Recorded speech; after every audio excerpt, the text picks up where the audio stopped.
Bow wow. Are we live? I believe we are, but I'm messing it all up. It's all good. We'll start when we get the beat. There we go. There we go. Bow wow, Twin Cities.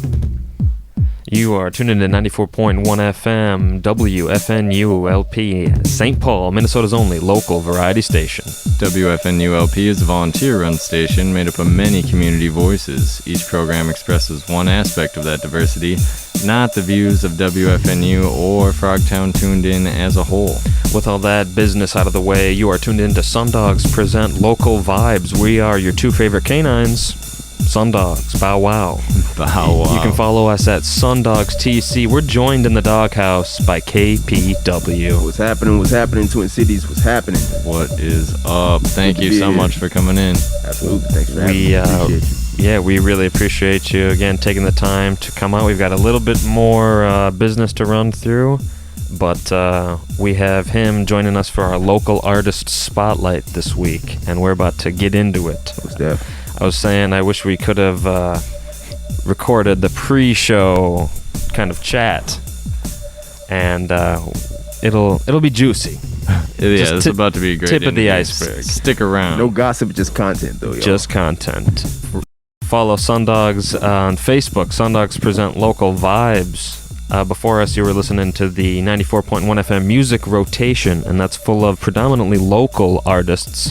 If you have clean radio songs, feel free to send them to station manager at wfnu.org. And if you got those clean hip-hop and R&B songs, you know where to send them. Straight to SunDogs at sundogstc@gmail.com. After us, you got more of that WFNU music rotation. Friday nights are hot. You're on 94.1. Exactly. Right after that, and every Friday at 9 p.m., Get the Gravy Hot with Gal Dagburn. Fridays at 10 is Basic Beats with DJ Dom Terrace. Club 120 Plus replay is at 11 then, wrapping up the Friday. And other programs here on WFNU include the Midday Escape with Philip Gracia. Fridays at noon and Saturdays at noon. The morning program with Dr. Rick Burnett is live Thursdays and Fridays at 7, and the replays is Mondays, Tuesdays, Wednesdays at 7. The Extra Dimension, hosted by Ian R. Buck, is Wednesdays at 8 p.m. And then 651 Sports Update with Mike Resendez is Saturdays at 10 a.m. Hits and History of the 1960s, 70s, and 80s, hosted by WFNU's very own Dr. Rick Burnett. You can catch that live Wednesday, Thursday, Friday, and Saturdays at midnight. That's right. And then replay Sunday, Monday, Tuesday, Wednesday at midnight. The man never sleeps. Don't miss Evolation with Mr. Zero and Dr. Rick Burnett. Wednesdays at noon live, and then Fridays at 8 a.m. with the replay. Oh, got a little alarm going off. Excuse me. Funk to Your Ears. Saturdays at 7 p.m. is, again, one of the flagship programs here on WFNU. And we just want to shout out the station managers. I know it's kind of a bumpy time right now, but we appreciate your diligence getting us through this. There are a handful of other shows here in the Twin Cities that highlight some of the phenomenal music coming out of the Twin Cities, specifically hip-hop and R&B. Exactly. Mini Rapolis is a Logan Michaels podcast. He also does a show, but during the COVID, he switched it over to a podcast, and it's all local hip-hop and R&B, which is awesome. You find that on YouTube. Chopping It Up with Pops, you can find that on Facebook Live. The DJ Buster Baxter show is on Mixcloud, and that's the homies in St. Paul. And B&E, the B&E crew hosts Soda Sound Radio Thursdays at 6 p.m. And they might have moved around the time, but you can just look up Soda Sound Radio on Facebook and catch non-stop new music coming out of the Twin Cities. We've got another great show today. Again, we've got KPW waiting patiently for us to get done with all this malarkey. Thank you again for your patience. Finish the business. Need to get right into it. Just for anybody listening, tuning in, meeting you for the first time, all your social medias is KPW Hip Hop. KPW Hip Hop. Across the board. Yeah, across the board. Most frequently used is Instagram, probably. Yeah, Instagram, Twitter sometimes, but not really Facebook, I'm very scant on there, so Instagram for the most part. And then where do you have most of your music at? My music is everywhere. Every platform. Heck yeah. Spotify, Apple Music, Tidal, Deezer, wherever else you find music as far as major platforms go. I'm on Spotify a lot just as far as gaining traction there, so Nice. you probably find the most of my plays and most of my streams there. But Just search really anywhere you want to- KPW. KPW, yes. Thank you for the reminder there. So on the platforms, as far as streaming music, it's KPW. That's the artist name. That's actually the artist name. But Yep. social media, every platform is KPW Hip Hop. Easy Bada bing, peasy. bada There boom. it is. Easy to remember. Absolutely.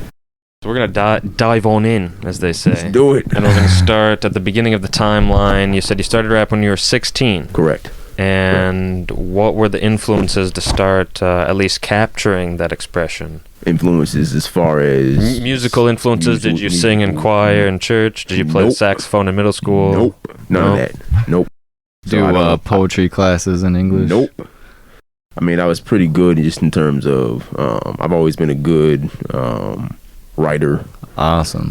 Reading skills were developed relatively early, but it really didn't have a whole lot to do with that. It was just more so growing up on hip hop and being influenced by who I really liked listening to. So at a certain point, it actually really happened randomly in terms of when I started writing. It was the year I moved to Minnesota, and one of my mom's colleagues bought me this electronic planner or something like that, and I started writing rhymes in it just to kind of play around. Yeah.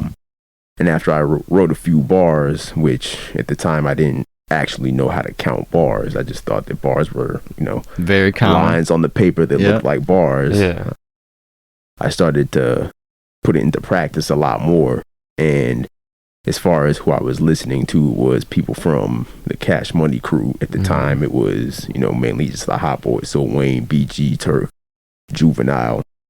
And it was actually around the time that Wayne's second album came out, which, if anybody remembers the early 2000s, Wayne wasn't quite Wayne back then. Yeah. But he was one of the artists I was listening to the most, because when you're a kid and you're listening to certain music, hip hop in particular, and that's your favorite genre, you kind of gravitate towards who you think that you relate to more. At least that was my perspective. And Wayne is like a year or two older than me. Oh, So nice. I liked the fact that he was the kid in Cash Money and he was rhyming, and I liked his clever wordplay and that type of thing, even at the time, Yeah. which developed over time. But I was listening to him. I was listening to a lot of East Coast stuff. So, old Jay-Z, eventually Nas, and that helped me to kind of develop my flow in terms of the wordplay, the continuous flow and all that. And the influences just kind of merged, and that's what got me going. That's very cool. Yeah.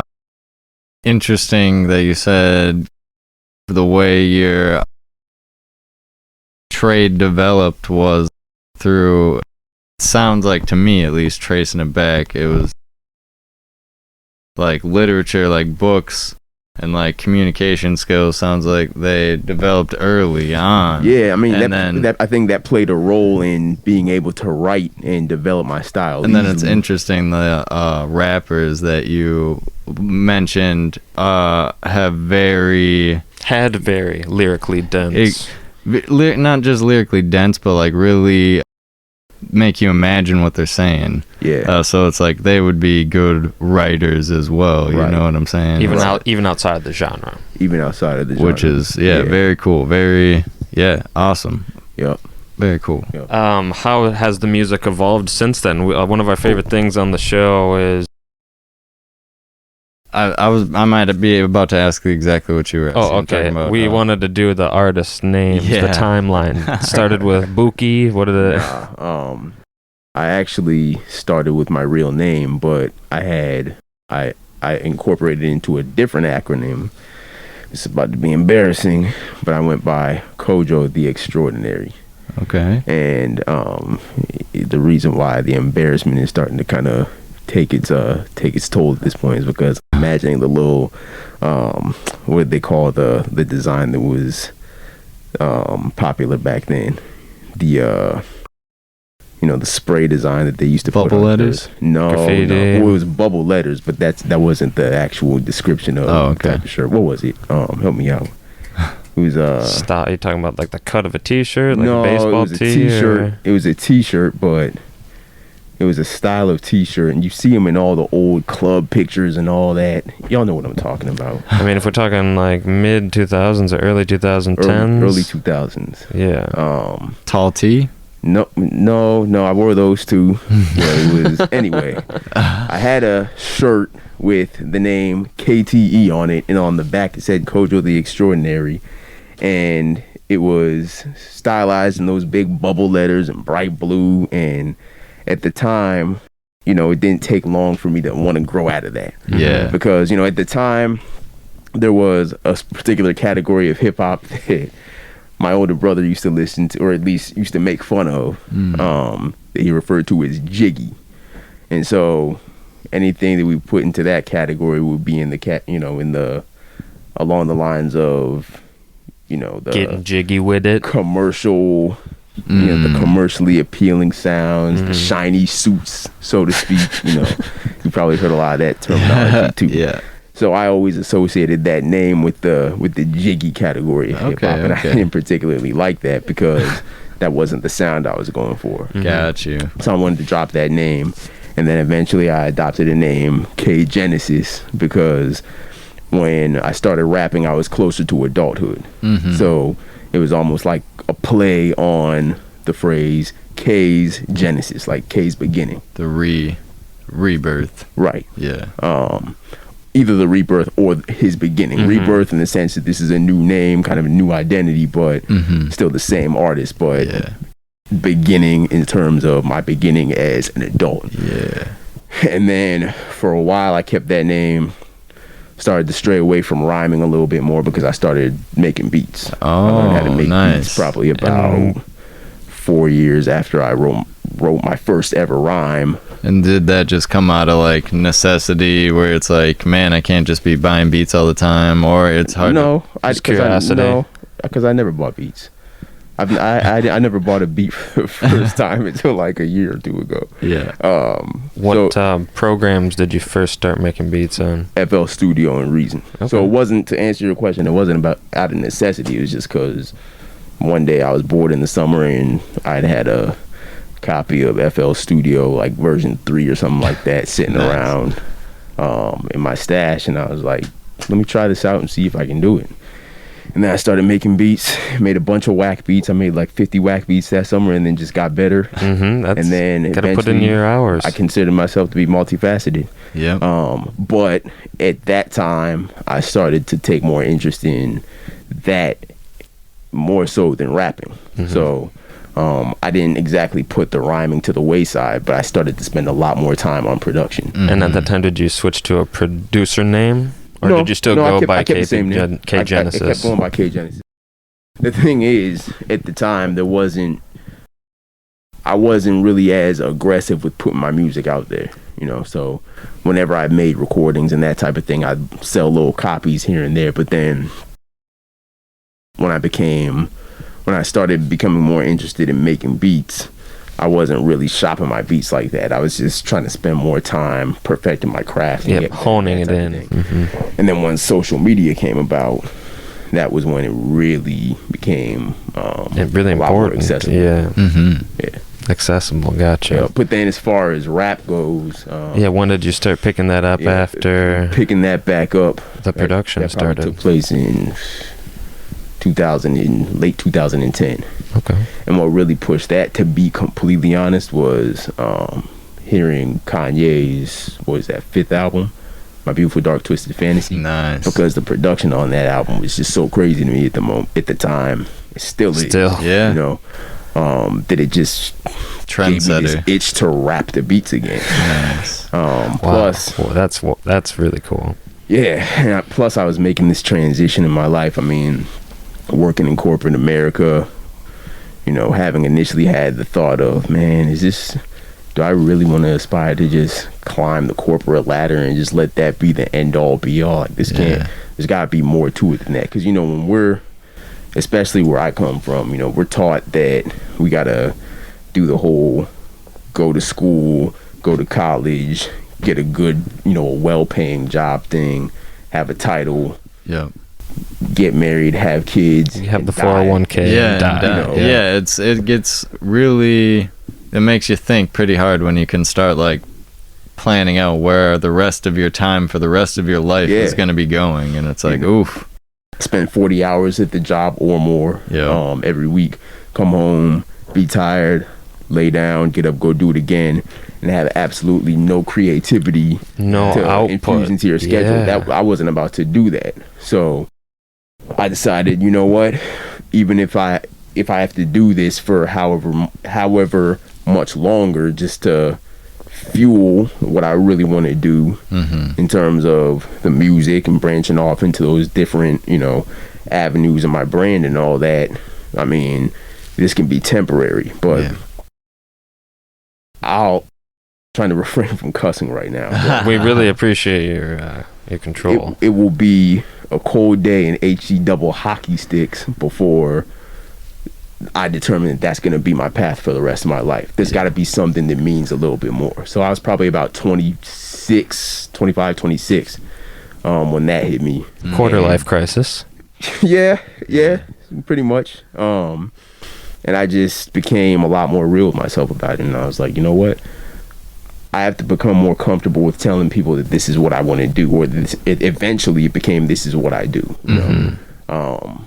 Artists probably can share this sentiment of being kind of shy about the fact that they do rap or the fact that they do participate in any sort of artistry or performance or anything like that, because a lot of the time you get met with an eye roll or ridicule or somebody running up to you on the job and being like, hey, spit a rap for me, yo, spit a freestyle. Here, you a rapper. Corny. Or the You know what I mean? family, like, is that what you do for a living? Like, really, there's money in that? Like, Exactly. what are you Tell them doing? this big intricate story and explanation behind what you do, and they come to a show, there's 7 people there. Yeah. And like, oh, okay, so this is what you've been telling me about, So it's a very lonely thing to be in, because you go to the corporate setting every day, and you're kind of hiding your identity in a sense because you don't want to have to deal with the nonsense that comes with telling people that. So it's like you're living 2 different lives almost. Not like you're being hypocritical, but you're just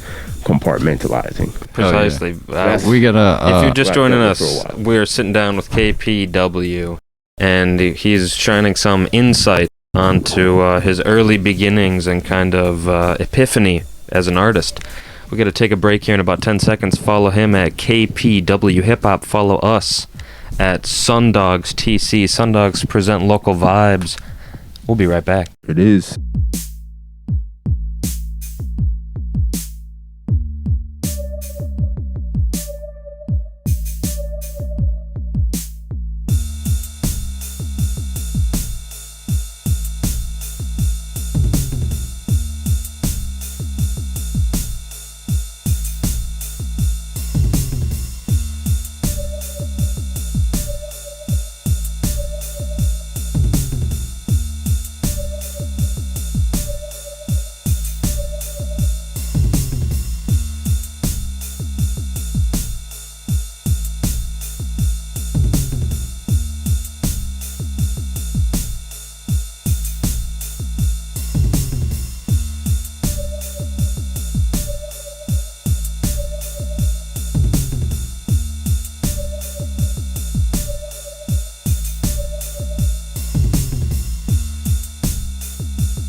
And we're back. We're gonna cut out the breaks for the live video, just so everybody can do it that way, and we'll cut up the commercials in there for the radio later. So Welcome back to hope SunDogs. you're enjoying the show. Yeah, I hope you're enjoying the show. Welcome back to SunDogs Present Local Vibes. If you're listening to this afterwards, we are sitting down with the one, the only KPW, and I think we're getting into the real nitty gritty. Well, we were talking about pretty much your journey. We got up to K Genesis. When did was there anything between that and KPW?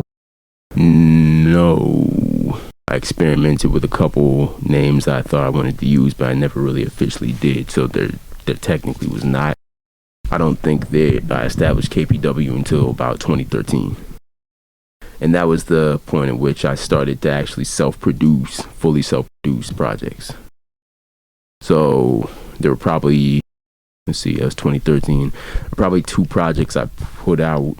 I mean, people haven't really heard them, but they're out before I actually started performing any material. Oh. So I have projects on Bandcamp and things of that nature that I haven't performed any songs from, just because when you get started again, you kind of have to get everything out. So you have to get all the imperfect stuff out. You have to get all your wackest material It's like, out. making the whack beats. Exactly. It's like you kind of got to put in your time. You got to hone the craft. Exactly. Now, I'll argue that the production on these projects was good, and the raps weren't whack, but as far as really polishing everything up and making sure that it sounds presentable, so to speak, that was kind of really what I was focused on, was trying to iron out all the kinks before I actually really started focusing on performing and making projects that had music on it that was acceptable to perform. Yeah, so, performable music is a little bit different too, because you can't do the ASAP voice, the deep voice live. You know what I'm saying? Exactly. Your sound guy's not that good. I mean, you could hire a guy who's that good, but And you don't really hear that a lot with artists. A lot of artists are, I'm going to jump into performing it at the open mic before I even have it uploaded or have it produced. Yeah, It's, or I really respect that vein of thinking. Yeah, I advise against a lot of certain things I see going on, just because there's a professionalism to it that you gotta have. yeah. I mean, you're supposed to get paid for performing these songs too, so it's like if it's not registered, you're not going to get paid for what you're performing. So it's that's a whole gotta keep your time that's a whole conversation valuable. right there. Yeah. Yep. And we should get into that if we have time to. I'm down. I mean, So we got all the way to KPW now, so that's a good origin story. Thank you very much for humoring us and our audience. For sure. And I feel like, bringing up having songs registered, when was that epiphany brought on to you? And we were talking before the show about time investment and wearing multiple hats. Mm-hmm. So when did it become more than just the beat production and the rapping? When did a third hat and then a fourth hat? When did the promotion and the art design? You're even talking about clothing before we took the break, or before we start broadcasting. So all that stuff you just mentioned honestly happened at different times. Okay. Kind of probably within a 2-3 year span. Yeah, so bring us along that timeline. Yeah, as far as knowing how, or at least knowing that PROs, for example, exist, like your ASCAPs, your BMIs, and all that. Performance rights organizations. Performance rights organizations, for those who don't know what a PRO is, very important, by the way. That came about just as far as knowing what they were, probably about 2013, 2014. As far as registering everything, to be honest, admittedly, probably didn't really start taking that super seriously until like 2017, 18. Okay. So I started doing it around that time, just kind of making sure that everything that I did was in fact registered, because you just never know what's going to be what. And I think there's one thing that a lot of people I talk to might not necessarily be aware of. You can actually get paid for performing your songs at shows. Yeah. So you can register whole sets from BMI Live, baby. BMI Live. There you go. I don't know how it works for ASCAP. I know some of them kind of overlap. Just some of the measures kind of overlap. If you're with ASCAP, you can look information up on BMI repertoire and whatnot. But But that's important. Yeah, something that, I mean, you said, I'm trying to do the math, but it was what, 6 years, 7 years since you started rapping until you even learned about the live. Good, give or take 6-7 years ish. Or at least under KPW. Yeah. No, that wouldn't be right. Yeah, I was going to say 2013. Yeah, my math's off. 2013. So about 5 years. Gotcha. About 5 years. So not far off. But a lot of people don't realize that you can actually be taking full advantage of your material by registering it, having the shares indicated of who wrote, who produced or composed, who the publishing of the particular song belongs to, that type of thing. And by publishing, what's meant is essentially the conception and the creation of, the idea, the song, et cetera, et cetera. Precisely. Publishing rights. Your publishing rights, yeah. Writing share could be a little bit different just in terms of, if it's a rapper, I mean, most likely the writer share is going to be yours, right? If you have another rapper on the song or a feature or whatever, you got two people, 50%, right? In the sense of, in the scenario, like, say, a lot of people like to use this example, Whitney Houston, I Will Always Love You, right? Who was the original songwriter for that? Or at least the original performer? I can't remember the particulars of what was what, but Dolly Parton was the original performer. Okay. So they say that, one, if I'm not mistaken, whenever The Bodyguard is played, Whitney Houston doesn't get paid for, I believe, the writing if Dolly Parton wrote it. Is because if somebody else wrote it, then that person that wrote it would be getting paid. But she gets paid for something performing else. It. Yeah, that's crazy. The master recording is what belongs to the artist.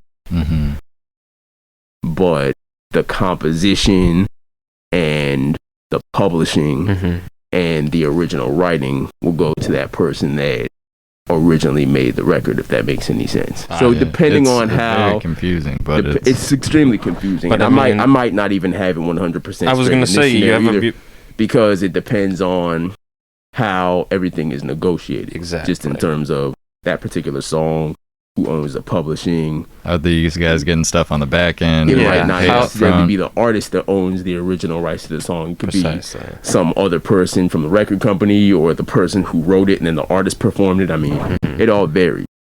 Some of that stuff is similar for sampling too. I was just about to bring up samples.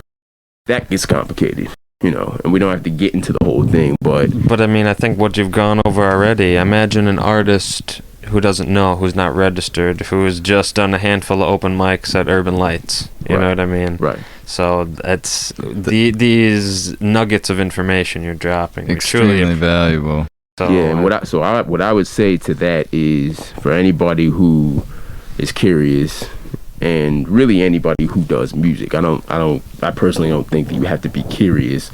I think that you should just go and research what publishing is, what writer share is, what master recordings are, split sheets are, what a PRO is, what mechanical royalties are, synchronization royalties. Synchronization royalties. So that's when, for example, you have a song that gets picked up by, say, a network and gets played on a TV show, right? So all of that, 3 major organizations to register with for those purposes are either BMI or ASCAP, Sound Exchange, and what is the other one? Song Trust. And that way you get across the board in every different category. You get the opportunity to register your songs and get paid for across the board for all these different areas or arenas in which your music is played. So for example, you go to a bar, your music is playing, that bar has to be or should be technically registered with BMI or ASCAP so that every time your music gets played, you get paid. Exactly. If a stadium wants to play your music at a game, they have to get a license in order to play your music, and every time it gets played, you get paid. Or that would be crazy. That's the depending dream, on if man. how much of it you own. Yeah, right. Yeah. There are other entities or other hands in there. Yeah. Then of course the split, the shares get split accordingly. Yeah. But that's important just because of the fact that you could be maximizing on your music just in terms of what you're getting put into your pocket. Exactly. And there are a lot of people missing that. You got to cover your butt because as an artist, I'm thinking every song I'm making, it's going to be a #1 hit. Or at least it's going to be fulfilling for me. You have to think like that because to put that passion into it. It very well could be. And to cover your butt on BMI, on Song Trust, on these, just in case that it becomes just in case. Because you can make a song with the intent of it hitting like that or getting picked up by some network or whatever. Yeah, it can be some popcorn, some jiggy. Yeah, exactly. Exactly, but the fact of the matter is you don't necessarily know what's going to sound a certain way to somebody else's ear. I heard somebody say it the other night that when they started making music, they were making music based on the way that they thought hip-hop sounds versus making music that people hear. Does that make sense? So, for example, people receive stuff differently than you think that they're going to. Mm-hmm. You might make a song that sounds a certain way to you, and it might hit somebody completely differently, and they might have a completely different perception of it.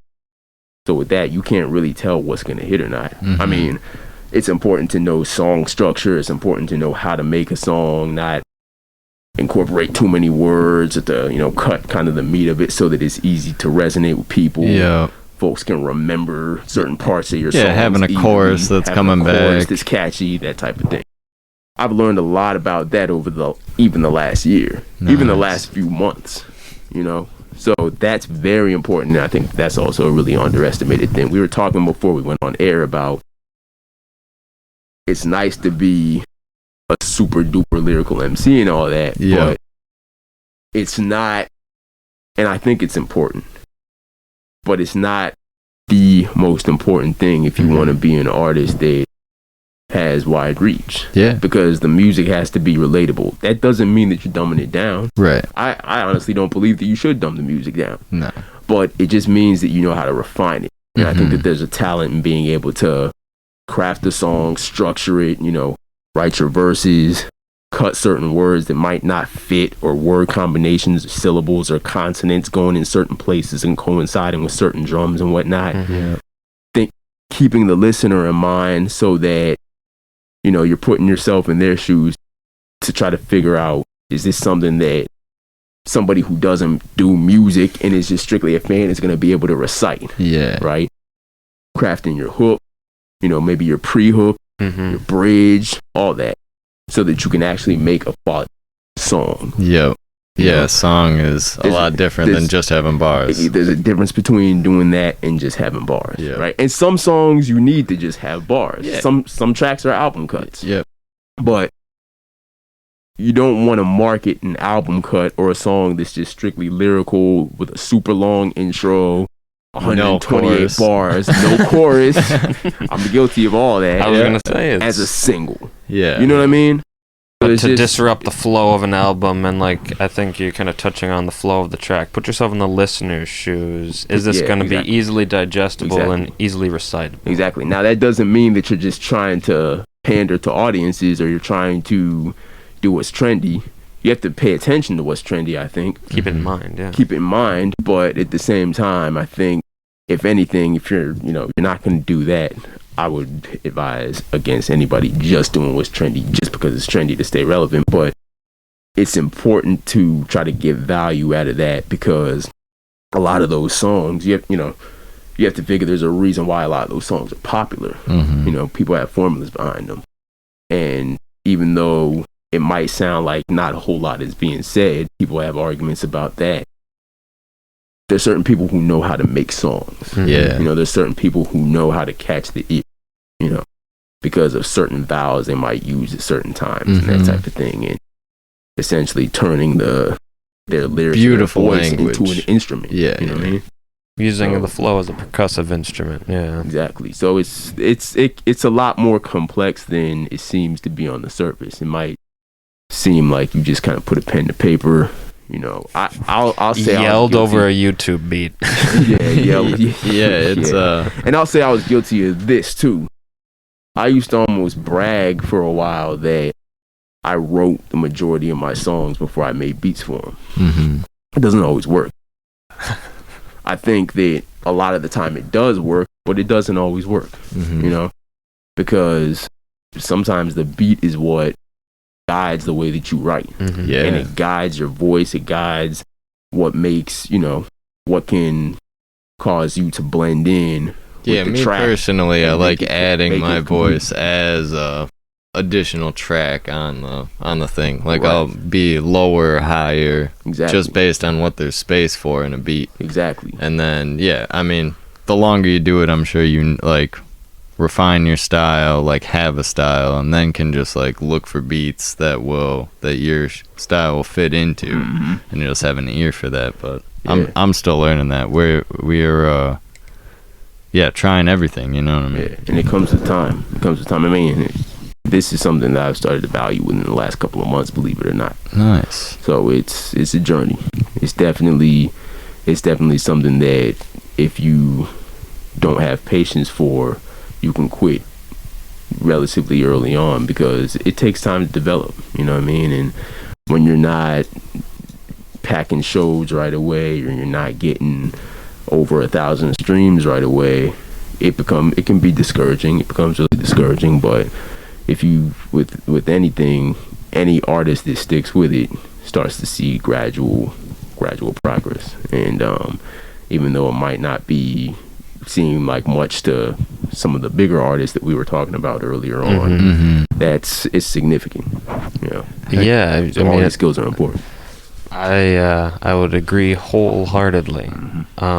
You were saying earlier, we've been talking a lot about giving advice to upcoming artists, and you said earlier, at any point in time, can you ask yourself, can you do this art without the validation? And if you're just in it for this clout, if you're just in it for this, credibility and fame, it's easy to stop early if your images of fame aren't met by the millions of freaking likes or views or selling out XL Energy Center. We do got to take a break in like 20 seconds for everybody listening. This is KPW, the man, the myth, the legend, the producer, the designer, y'all, the rapper, the Renaissance man, if you will. Follow him at KPW Hip Hop. Follow us at SunDogs TC. We're going to be right back for you guys watching live. We're going to be right back very soon.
And we're back for people watching live. Welcome back to SunDogs Present Local Vibes. We've been peeking behind the curtain with KPW, and we've finally gotten to sit down with them. There was a myriad of fiascos, you could say. Keeping us away. You're making a great episode. You're doing a great interview. There's a lot of good stuff. We like to make these shows for pretty much anyone who loves the hip-hop R&B scene in Minneapolis. We personally, SunDogs, feel that everybody can make it, and we can all help each other make it, and there's nothing stopping us other than what we haven't learned yet. And we've got a great source of information with us today. Came in the door overflowing with knowledge, and I would like to just try to get more of that out of you. Yeah. Honestly, if we could ask the question again. So if you're just joining us, and you are, want to be a part of hip hop or R&B music, and you live in the Twin Cities, we'd like to ask you, what advice do you have for someone who is very, very, might have just wrote their first handful of rhymes, new to this? What should they do to be successful if it's their passion and it's what they want to do? If they want to be, like you were saying, financially independent from hip hop and R&B, what advice would you give? Well, I'll say this, because I'm not taking off rap like that. It's not my primary source of income. Music is not my primary source of income just yet. So one thing I like to say is that, I'm not going to give advice to people who are trying to get to a certain place where I'm not. But what I can say is, based on the progress I've started to make, I can advise people just as far as how to approach, certain avenues and see progress in those areas. So I've been doing this for a very long time. Exactly. 20 years. And when you start out, which I'm sure anybody can relate to, you might not necessarily be received the best way. Especially those of us in rap. I think that rappers get a bad rap, no pun intended, in terms of being, marginalized. Obviously, it's a black art. There's a lot of racism that opposes our efforts, that runs rampant in our community in terms of vultures, in terms of people who kind of try to leech off the culture and that type of thing. And then you also have people who stereotype us, who don't know anything about the art, who think that we all sound the same, or we all have destructive intent behind what we rhyme about and that type of thing. So we get typecast and stereotyped and all that. So along with the other things that make it that much harder for us to want to even share what we do. So with that being said, I would advise anybody who deals with that, because inevitably you're going to stick with it. And I think that's where the validation piece comes into play too, which is my next point of really ask yourself why you want to do it. Do you want the clout? Do you want the validation from other people to tell you that you're a dope artist? Because you can rhyme for years and years and years and years and continually be receiving that validation from people telling you how dope you are, and operate purely on that, get into a level of comfort to where you don't particularly want to push any further than just your little inner circle of people. Yeah. But then as soon as somebody tells you that your art is whack, then you get discouraged and you want to stop. So I think, and that's one thing I had to learn anyway, is to not care about criticism that wasn't constructive. I've always listened, for the most part, to constructive criticism, because I don't want people telling me that, regardless of what I do, regardless of what I put out, regardless of how bad the sound quality is, I want people telling me that it's dope. I want you to tell me the truth. But I don't want you to just, do like the trolls on social media do, who don't show their face, and where every time you go to their account, it's a private account with some emoji, is a profile picture, right? I don't want you to do that or take that approach, but I want you to tell me if something doesn't sound good and what I can do to make it better. Versus the one comment and now I'm going to hide my anonymity. Exactly. That's important, because for anybody who's really trying to get somewhere, they need that. They need people around them who are going to pull their coat to something that they need to be aware of. So operating just on validation, and some people do fine with that. Some people are in it just so that the associations can be made. Some people are in it just so that they can reach and receive the accolades if they get to a certain point, or have the affiliations with people that they think are cool and that type of thing. And it's like, if that's what you're doing and that's the approach you want to take, I'm not mad at you. But if you really want to be on a path and start to gain traction with your streams and all that, you really want people to value it for what it is, just in terms of making impacts on people. Like, if your intent is to make music that's gonna impact people positively and all that, not just get validation from people, you can't let negative comments break you. You can't let trolling break you. You can't let the lack of likes or the low level of engagement on social media discourage you from doing it, because at the end of the day, a lot of that is very illusionary. So really ask yourself why you're in it. Put in the work. That would probably be my third bullet point, is put in the work. The whack phase. The whack phase. Whack beats, whack rhymes. Yeah, I'm generalizing, but putting in your 10,000 hours. That's real though. Nobody reaches their peak skill level overnight. So you do have to go through the whack phase. You have to go through that time period where you put out music that doesn't sound good. You got to make beats that are trash. You have to get through that some way or another. There's just no way around it. But you work out the kinks. You iron out all the imperfections. I mean, that's every artist's journey is gonna be. And even if, relative to something that somebody else might do, your first set of songs or your early material sounds good, it's eventually going to be whack in comparison to what you make at your peak, you know? So everybody's got to go through that. Yeah. I think every artist listens to music that they made 5 years ago and cringes. Yeah. But you have to go through that. So put in the work, expect criticism, find the right criticism, find constructive criticism, people who care about you, want your stuff to be better, are knowledgeable actually. Right. And really then ask yourself why you want to do it, why you want to get into it.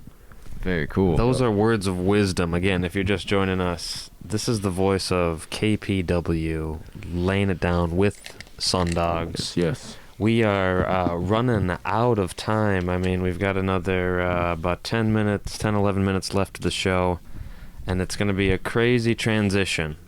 But I want to talk about these two tracks that you had sent over. Sorry, can I see that mouse? Yeah, of course. Bang, bang. So we have a track that you were featured on, and we have a track that is yours. I'm going to ask, is Where's God self-produced? And did you have anything to do with the production of the song that you're featured on? Somewhat, yes. Clang. Yep. Clang is a producer based in... Is he in the Netherlands? I think he's in the Netherlands. Over the summer last year, mid to late summer probably, I linked up with a bunch of producers on social media, Instagram in particular. And so I went through this phase where I started kind of networking with a lot of these dudes from around the world, the Netherlands, Tanzania, France, all across the map really. And I came to find out that they're producers all over. I had no idea. I mean, I always kind of knew that music was valued very differently in different places, but I didn't know there was such a large market for producers. So nonetheless, I linked up with this dude probably sometime in July, August, and he hits me up and he's like, yeah, man, I'd love for you to rap over one of my beats, blah, blah, blah, blah. So I had a little exchange with him, just started kind of trying to pitch ideas, and he told me to send him something that I've written, or that, I could potentially have him kind of restructure a beat around, or make a new beat around. Yeah, so I was listening to that song earlier, and it really fits your flow crazy well. And I'll tell you why, because I rapped over kind of just a skeletal beat that I made, just one verse. I sent it to him, and then he made this beat based on the way I was flowing. So cool. So then he sent the beat back, and then I re-recorded the verse, and then added an additional verse, and that's how it came. Yeah. A true collaboration. And you said you listed a lot of countries. Where was Truth Be Told from? This dude Clang is from the Clang, Netherlands. excuse me? Yeah, the Netherlands. Netherlands. Yep. So even with not have ever met this person, you guys I don't even know what he looks song. like. Yeah, exactly. I don't even know what he looks like, and that's the thing. Most of these dudes, there's probably like 2 of them whose faces I've seen. Wow. My guy King Kamal actually made an entire EP with this dude too. No way. Yeah. Super Kush. It's called no. Different that's Kamal? the other Kamal. This is Kamal. I was like, man, Super Kush's beats are crazy. Shout out to Kamal, Super Kush Kamal too, though. I got a couple of his pieces. But there you go. I thought that looked familiar. You see it's at 48. Oh, 4840. Excellent. That's when we need to start playing the songs. So this joint is called Paramount, so go check that out too. But yeah. So we got, I believe we're about to get into Truth Be Told. We're about to get into both of them, and then Where's God as well. Yeah. Everybody follow KPW Hip Hop. Look up KPW on all your streaming services. Follow us, SunDogs TC. Excited to play these songs. It's gonna be really great. Yeah, this first one is produced by Clang. The second one is self-produced. By KPW himself. Yes. Let's get into it.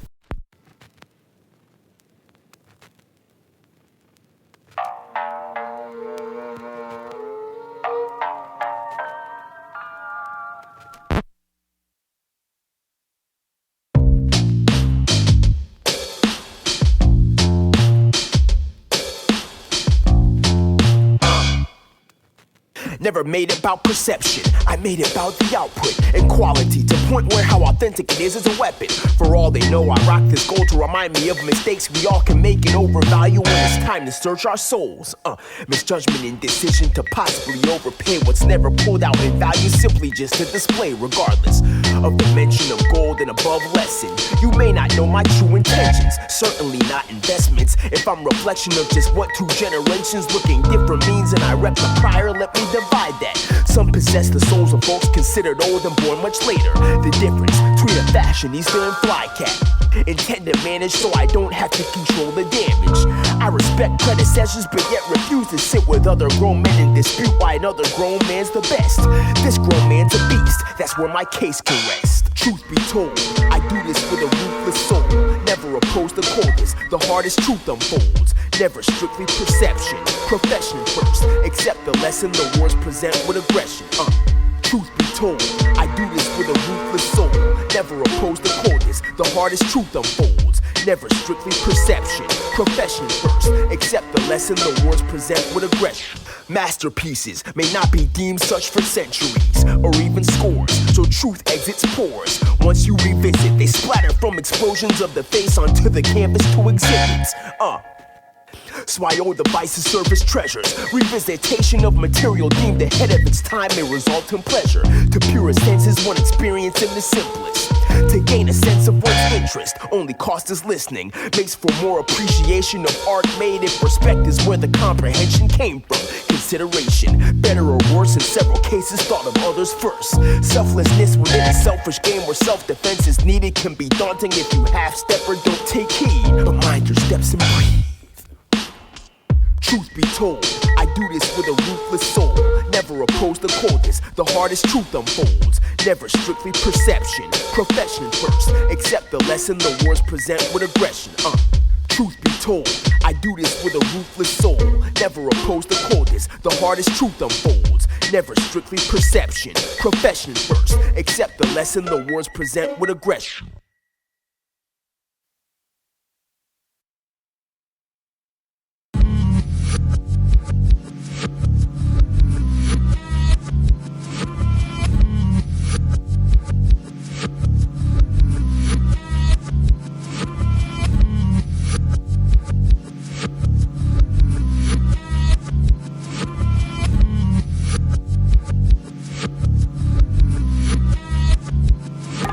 Ironic is to ways the pain from prior situations make the sense of caution heightened to extent the cause of blindness and sense the noise is made by self. Product of bottoms referred to with rubber soles, yet the radars are kept for ropes. Reference to intruders to souls, parallels made to theatrical scenes and describe the stage. Then imagination sways and drift from within margins past the page and creates a scene, a major motion picture drifting also distant to suggest the lots I inhabit on which I live subject to and ridden littered with graves. Ways for thoughts to bury you blindness, barricades the blessings, or at least attempts to with evilest instrumental. Sadisticest of soundtracks, sicko crafted scores to turn into the pain from one's pores. But where's God? Dumb decisions, placing oneself in danger by ways of deliberate nature ain't necessary. Where is God? All entails an approach we considered sensible to ease the sense of peace and plus the mental.